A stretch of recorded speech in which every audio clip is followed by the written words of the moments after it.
morning, students.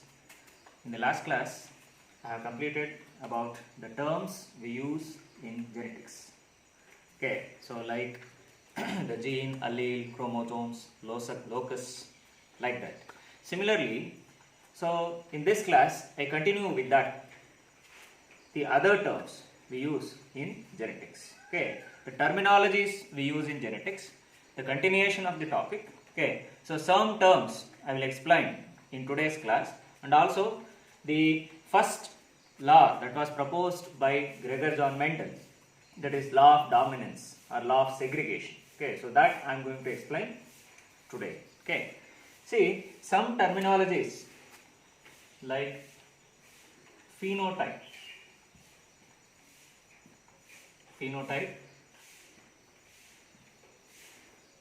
and genotype.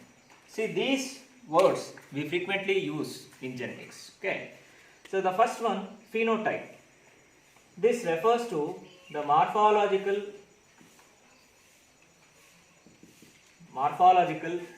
or physiological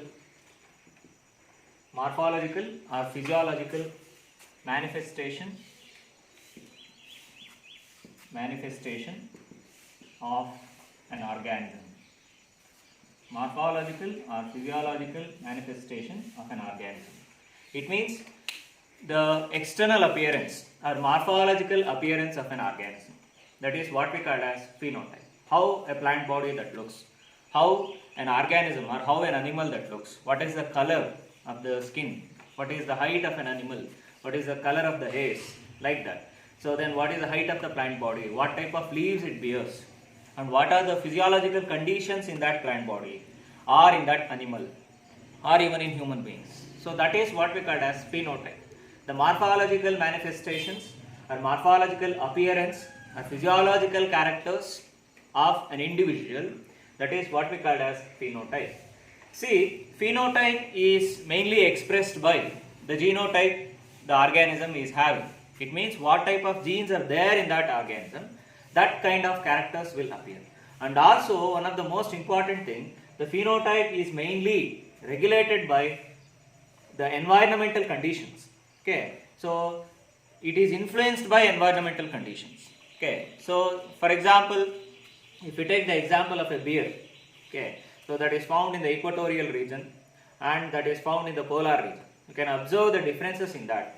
The polar bear will be larger in size, okay, with a dense amount or large amount of hairs on the body, and the hairs were very pale in color or whitish. So whereas the bear that is found in the equatorial region, that is smaller and having black hairs on the body. So that is mainly because of environmental influences on the organism, whether it is a plant or it is an animal. Okay, that's why all plants cannot grow in all conditions, in all geographical areas. So they are restricted to grow in a particular geographical area because their conditions, the environmental conditions are suitable for them. They cannot grow in all areas. Okay, so that is phenotype is mainly influenced by environmental factors. It may be temperature, humidity, rain, water, whatever it may be. So it is influenced by environmental factors, and also it is a result due to the kind of genes the organism is having. Okay, so phenotype is nothing but the morphological manifestation or physiological manifestation or appearance of an organism. That is what we call as phenotype. Okay, and the next one is genotype. The genetic constitution of an organism. Genetic constitution of an organism. Genetic constitution of an organism. It means the kind of genes which were found in the organism for a particular character. For example, if the plant body is tall, then it is having tall is a phenotype, and the genotype for this phenotype will be capital T or capital T, or it may be capital T or small t. This is a genotype. Similarly, if the plant bears red colored flowers, the red color flower is a phenotype, and the genotype for this one will be capital R and capital R, or it may be capital R and small r. Okay, these are the genes which represents the phenotype, and phenotype, that is what we see externally. So for example, if we consider the height or if we consider the color, this height or the color, this is having a particular genotype for this. The genetic constitution of an organism, that is what we call as a genotype, and it expresses the phenotype. Okay, so I gave an example. Tall is a phenotype. For this tall, the character is regulated by capital T or capital T or small t. Then color of the flower, the red, it is a phenotype and it is regulated by the genotypes like capital R and capital R or capital R and small r. Okay, so this is about the phenotype and the genotype. And the next terminology we use frequently, that is F1 generation. F1 generation. See, here F stands for filial. F stands for filial. Filial means son or daughter. Filial means son or daughter. Here, F1 refers to first filial generation. First filial generation, it means the hybrid obtained by crossing two parents. If we select two parents, for example, if we select the pea plant that bears red colored flower, this is one parent. I am writing the genotype here. Okay, so I said red is phenotype, whereas white is also the phenotype, and it is controlled or regulated by the genotype like capital R and small r. This is phenotype and this one is the genotype. So here I am writing the gametes. So then if these gametes they fuse together, they forming an individual. So if you consider pea plant, okay, so the flower will be red. The plant, the hybrid plant that is obtained, this is the first generation, obtained by crossing the two parents. F1 stands for first filial generation. Filial means son or daughter. So here the first filial generation means the hybrid that is obtained by crossing two parents. Here I have written a cross between the two parents. So this cross that will result in the formation of a hybrid, a progeny, and this progeny will be considered as F1 or first filial generation. Okay, and the next one is F2 generation. F2 is nothing but the second filial generation. Then what is this F2? Second filial generation or F2 generation is nothing but these are the progenies which were obtained by selfing these F1 hybrids. If we self, or if these F1 hybrids, if they were allowed for self-pollination, or selfing these hybrids, the F1 hybrids, the ratio will be obtained, or the progenies will be obtained by crossing the hybrids which were obtained by the first cross. Here F1, this is a hybrid obtained by the crossing between the two parents. For F2 generation, this progeny will be the parent and we will consider this one as a parent. So we are selfing these F1 hybrids. So then some number of progenies will be produced and they were called as F2 generation. So for example, like here R and R, so they will give rise to some progeny.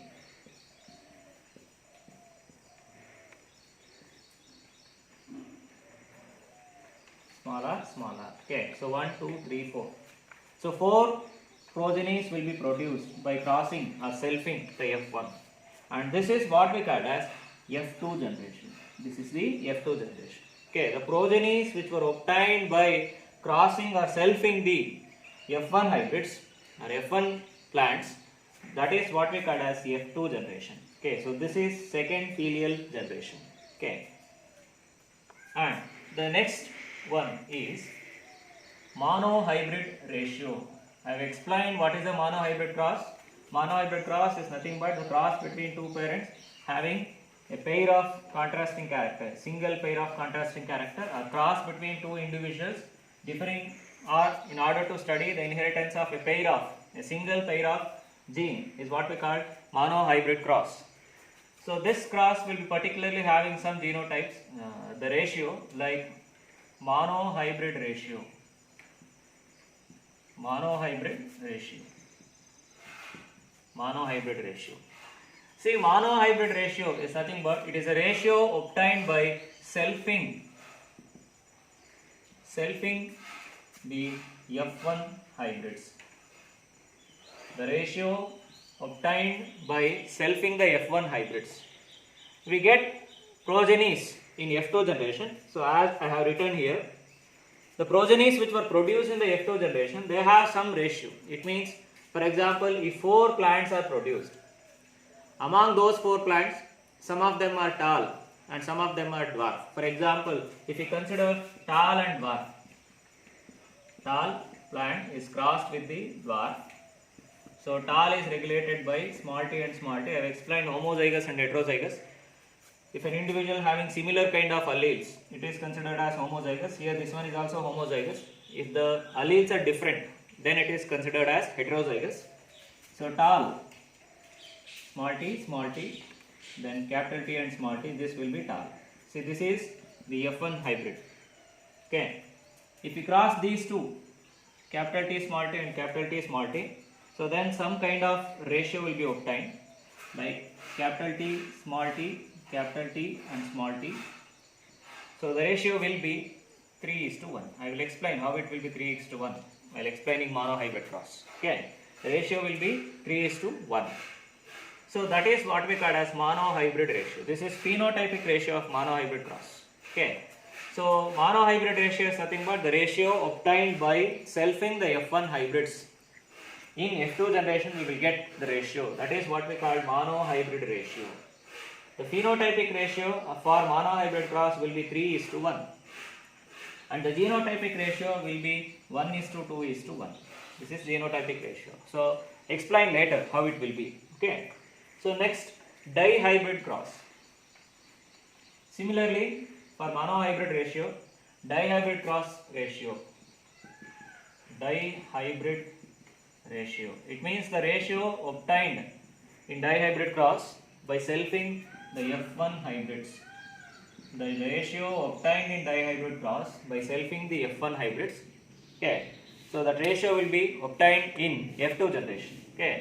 The ratio, the dihybrid ratio will be 9:3:3:1. This is the dihybrid cross ratio. The ratio obtained in dihybrid cross by selfing the F1 hybrids, that ratio will be observed in F2 generation, and that will be 9:3:3:1. Okay, so this is the dihybrid cross ratio. Okay, and these are the terminologies we frequently use in genetics. Okay, so you should remember all those things. Okay, and the next concept is about Mendelism or Mendelian principles. Mendelism or Mendelian laws or principles of inheritance or laws of inheritance. Okay, Mendelism. Okay, so this is very important. See, Mendelism is nothing but the set of principles that were proposed by Gregor John Mendel, okay, to explain the pattern of inheritance. They were collectively called as Mendelism. The set of rules or principles or laws which were put forth by Gregor John Mendel, and they were collectively called as Mendelism. It means the laws or principles were proposed by Mendel, were together known as Mendelism, or laws of inheritance or principles of inheritance. Okay, so they were together or collectively called as Mendelism. Okay, see, Mendel, he proposes 2 laws and some principles. Like the first principle is principle of unit character. Principle of unit character. Principle of unit character. See, every individual is having many number of characters. Okay, it may be a plant or it may be an animal. There are large number of characters can be seen in an individual, each character found in an individual that can act as a particular unit, and it is controlled by a pair of factors or discrete units, that is what we call as factors. I said that factor is a term that is used by Mendel. Later it was replaced by the word what we call gene or allele. Okay. See, principle of unit character that states that every organism, each organism or each individual is having many number of characters. For example, color of the skin, color of eyes, hair color, height, okay, like that.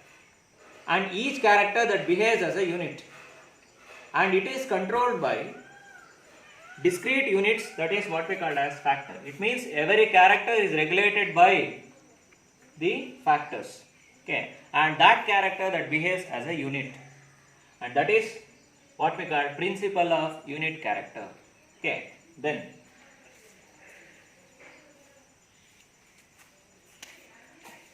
next, principle of unit factors. Principle of unit factors. See here, I said that each character in an individual is controlled by or regulated by a pair of factors. Each character in an individual is controlled by a pair of factors. The factors are always present in a pair. Why? Because each factor that receives from both of the parents. Okay. So one gene will be received from the father and the other gene will be received from the mother, and that's why they are not necessarily the same. Even it may be same or not necessarily same. They were what we call as alleles, the alternative forms of a gene, that is what we call as alleles.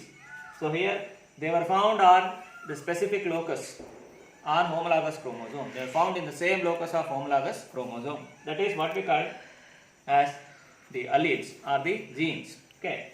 So here principle of unit factors that states that factors are always present in a pair, and each character is regulated by a pair of factors.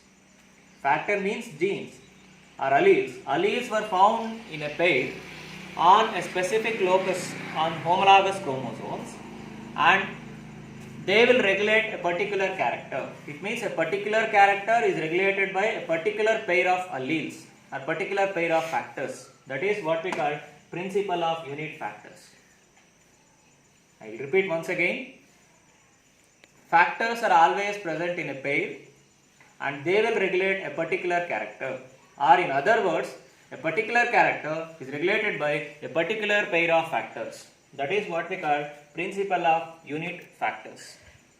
Okay, and the next thing is about the law. So before going to that, another one, purity of gametes, law of purity of gametes. Law of purity of gametes. Before going to monohybrid cross, the next one is law of purity of gametes.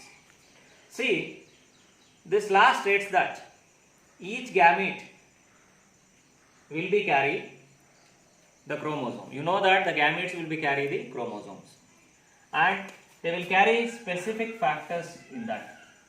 The gametes will carry the specific factors in that, and these factors will move into each gamete or every gamete. For example, a hybrid is having capital T and capital T genotype. If this hybrid will produces the gametes, and these two gametes, one factor will move into 50% of the gametes, another factor will move into another 50% of the gamete. Okay, a gamete will carry particular kind of factor, or the factors will move into the gametes.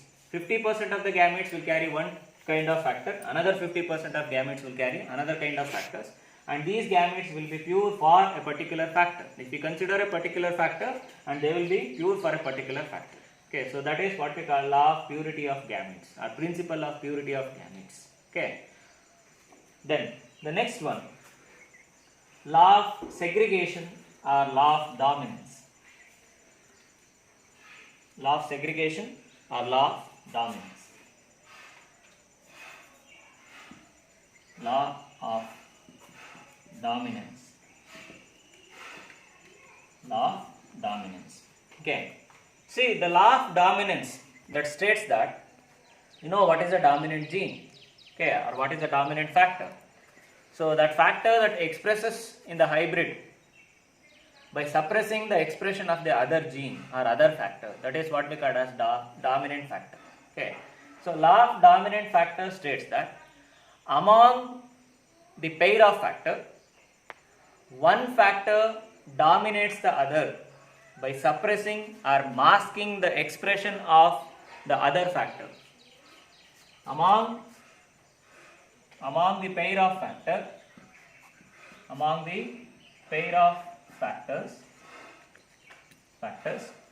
one factor is nothing but the gene. One factor dominates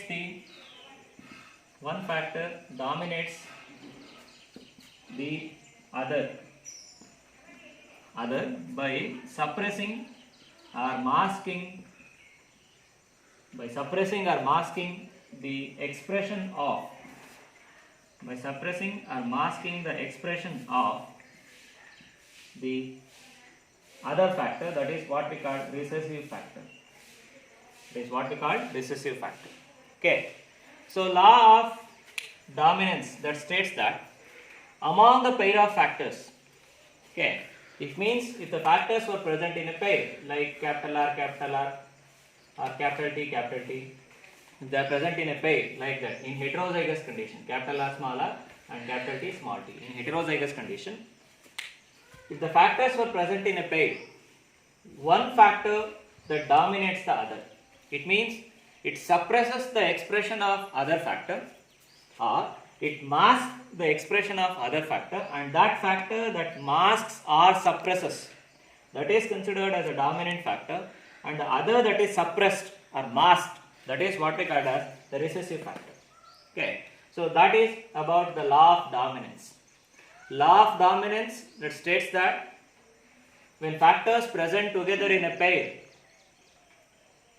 in heterozygous condition, one factor dominates the other or suppresses the expression of the other factor, and that factor is considered as a dominant factor, and the other that is masked, that is what we call as a recessive factor. Here among capital T and small t, capital T is considered as dominant whereas small t is considered as recessive. Okay, because if they are present together in a hybrid, only the capital T will be expresses its character, it suppresses or masks the expression of small t. That's why this is considered as a dominant one, and that is about the law of dominance. Okay. Then the next one, law of segregation of gametes. Law of segregation of gametes. Law of segregation of gametes. Law of segregation of gametes. Okay.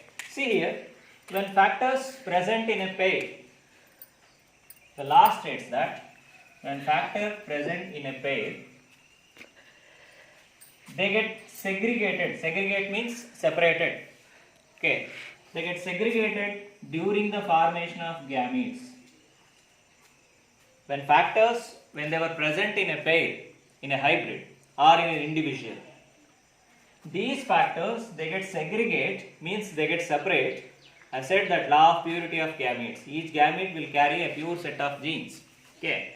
Because they get segregated or separated during the formation of gametes. Okay.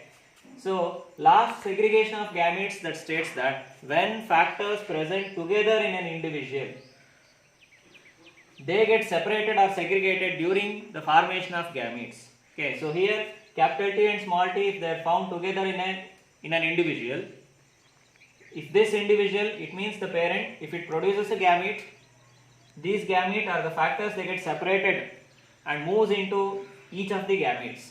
50% of the gametes will carry one type of factor, another 50% of gametes will carry another type of factor. There is no mixing here. The factors, they do not mix here. they get separated individually, they move individually, okay, into one of the gametes. That is what we call law of segregation of gametes.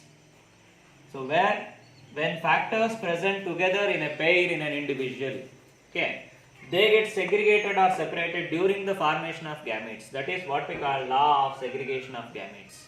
Okay. So now the important one, the monohybrid cross. Okay.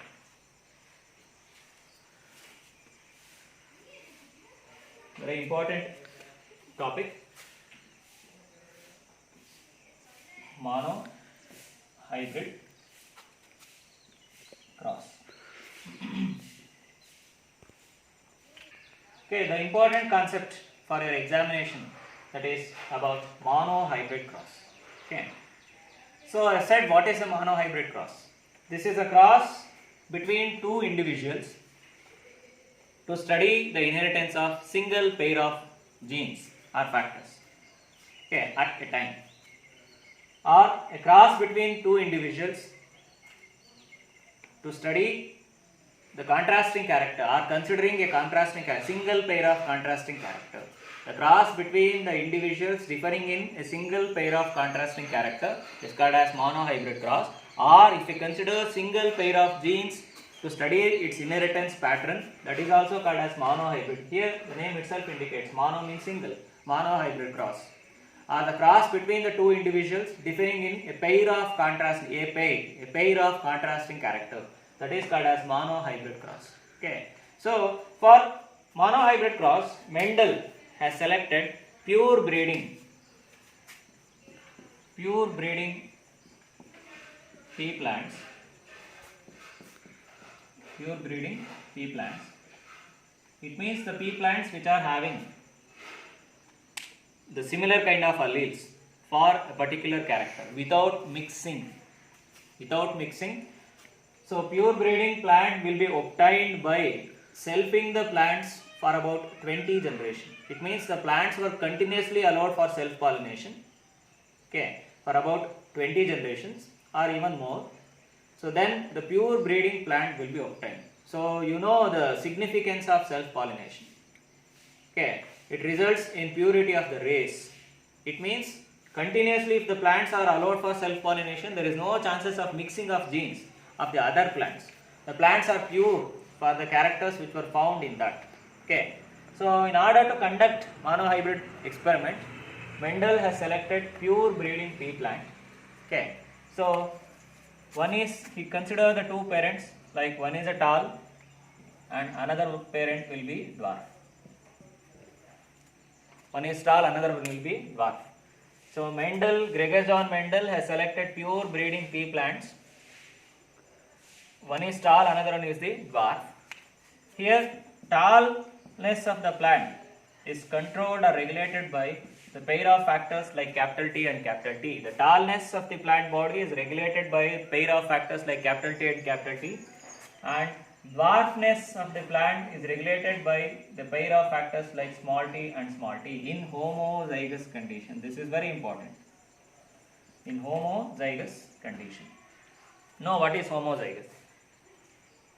The similar kind of factors, if they are present together, that is what we call as homozygous condition. Okay. So tall is regulated by capital T and capital T, dwarf is regulated by small t and small t in homozygous condition. Okay. If these plants were crossed, it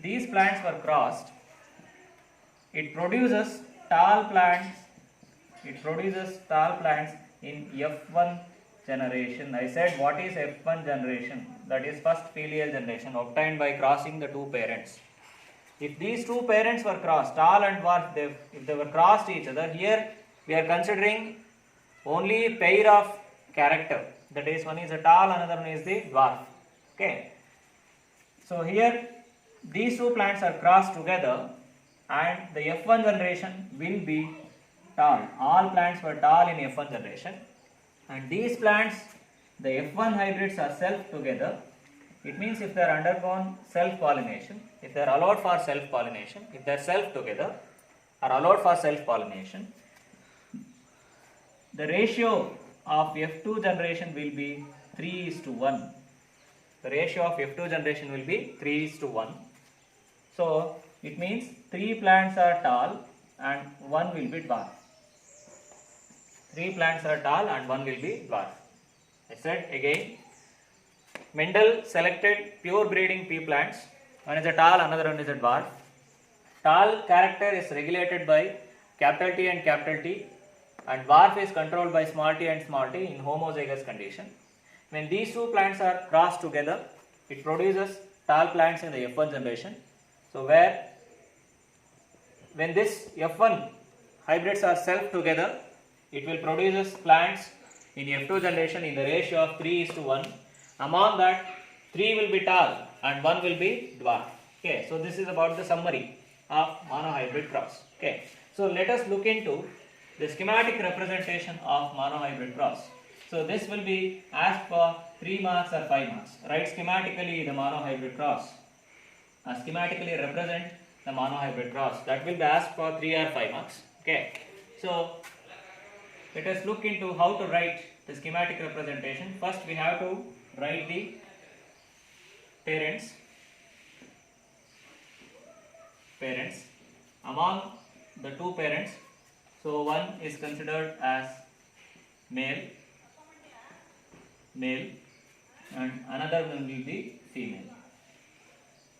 You know, pea plants are bisexual. It means the flower that bears both androecium and gynoecium. The plant which is to be selected as female, because we are going to conduct cross pollination here, not the self pollination. Okay, we are here, the cross pollination is conducted. In order to conduct cross pollination, especially the plant that is considered as female, so where the stamens that has to remove from the flower, and that process what we call emasculation. So that I have explained in previous classes. Okay, emasculation is a process of removal of anthers or stamens from a bisexual flower in order to avoid self-pollination. That process is called emasculation. The process of removal of stamens from a bisexual flower in order to avoid self-pollination, that is called as emasculation. So here the emasculated flower is considered as female. Okay, so they are the parents. Then if you write the phenotype, I said what is phenotype? The morphological manifestation of an individual is considered as the phenotype. Here the phenotype is tall and here it will be dwarf. Tall and dwarf. Okay. Tall and will be dwarf. Then the genotype. The genetic constitution of an individual is what we call genotype. So tall is controlled by capital T and capital T, and dwarf is regulated by small t and small t in homozygous condition. I have said the condition, that is homozygous situation. So then next we have to write the gametes. This should be in an order. The schematic representation should be in an order. First parents, then comes the phenotype, then comes the genotype, thereafter the gametes. Okay. The gametes will be, we have to return only one type is sufficient.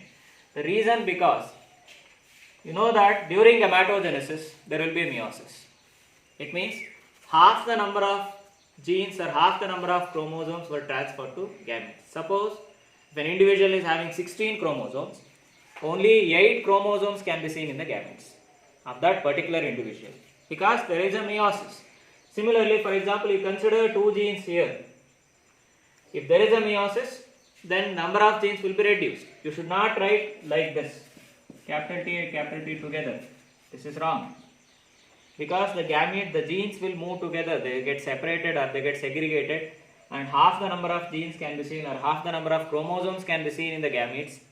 That's why we should write only one, and it should be round off. The gamete should be round off. Okay. So this is considered as a gamete. Here also only one should be written, not both. Okay. You can write like this. Many number of gametes you can write like this, but not necessary. If many number of gametes or thousands of gametes are produced together, all those gametes are having the same kind of factor. That's why only one is sufficient. But you should not write write like this, capital small t and capital T capital T. This is wrong actually, because the meiosis that reduces the number of chromosomes, you should write only one. Okay, capital T and small t, these two are considered as the gametes. Then it is followed by the process of fertilization. The gametes, they fuse together, there will be fertilization like this, capital T and small t. Means the gametes are bring together, the factors are bring together through the gametes or chromosomes, and the paternal and maternal chromosome they brought together. Okay, so that is by the act of fertilization, and this will be considered as the zygote, and this is the F1 hybrid. This develops into a progeny, and this is the F1 hybrid, and this F1 hybrid will be tall. This will be tall according to law of dominance. And what kind of tall is? This is heterozygous tall. This is heterozygous tall because having dissimilar set of factors for a particular character. This is heterozygous tall. Capital T and small t. Okay, so this is said to be the heterozygous tall. Okay, and this is the F1 generation. Then the next condition is the F1 hybrids allowed for self-pollination, or F1 hybrids are selfing together, or on-selfing. The F1 hybrids are allowed for self-pollination. So let us see or look into what is the number of plants were obtained in the F2 generation. What type of plants will be produced in the F2 generation, and that can be represented in the Punnett square. Okay. So now the condition is F1 hybrids are allowed for self-pollination. Here the phenotype will be the tall. What type of tall? Heterozygous tall. Both are tall. Similarly here also tall. Heterozygous tall. Okay. So and the genotype will be capital T and small t. Here also capital T and small t. So now I will represent this through the checkerboard. Means a square shaped area is divided into another small squares to write the genotype and the phenotypic character together. Okay, and this can be divided or separated. So on one side we will write the male gametes, on the other hand we will write the female gametes. Okay, so you should know how gametes are produced. One side we should write the male gametes, and another side we will write the female gamete, and this is what we call as the Punnett square or the checkerboard. Okay, so if you write the gametes together, just observe there capital T and small t, they were found together. Here also capital T and small t.